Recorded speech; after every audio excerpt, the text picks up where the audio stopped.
Gratitude, നന്ദി. നമ്മളിനി ഒരിക്കലും കാണില്ല എന്ന് കരുതുന്ന ആളുകൾ, ഒരിക്കലും മാത്രം കണ്ടുപോകുന്ന ആളുകളുണ്ടാവും. അവർ നമ്മളോട് ചിലപ്പോൾ ചിരിക്കും, ചെറിയ സഹായങ്ങൾ ചെയ്യും.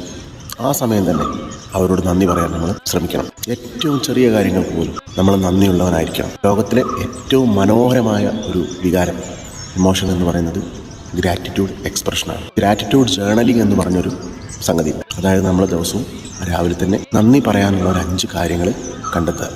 അത് ഏത് രീതിയിലും ആവാം. നമ്മൾ എണീറ്റല്ലോ, എണീക്കാത്ത എത്രയോ പേരുണ്ട്. ഈ ഒരു ദിവസം നിങ്ങൾ എഴുന്നേറ്റ പോലെ എണീക്കാത്ത ആയിരക്കണക്കിന് ആളുകൾ ഈ ഭൂമിയിൽ ഉണ്ട്. അപ്പോൾ നമ്മൾ എഴുന്നേൽക്കാൻ ഈ പ്രപഞ്ചത്തിൻ്റെ ഒരു ശക്തി നമ്മളെ സഹായിച്ചു.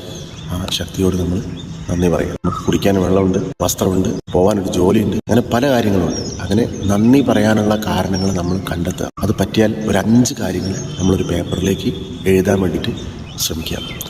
അങ്ങനെ ആവുന്ന സമയത്ത് നമ്മുടെ ശരീരം അല്ലെങ്കിൽ നമ്മുടെ മനസ്സ് ആ ഒരു ഗ്രാറ്റിറ്റ്യൂഡിൻ്റെ പ്രഭാവ വലയത്തിൽ എംബഡഡ് ആയിരിക്കും. അപ്പോൾ നമുക്ക് ആ ദിവസവും ഓരോ ദിവസങ്ങളും ഈ നന്ദിയോടുകൂടി സ്റ്റാർട്ട് ചെയ്യുമ്പോൾ അതിമനോഹരമാവും.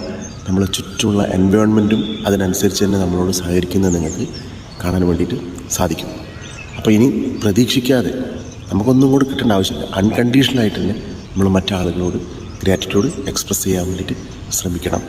അത് നിങ്ങളുടെ ജീവിതത്തിന് ഒരുപാട് സഹായിക്കും. Thank you.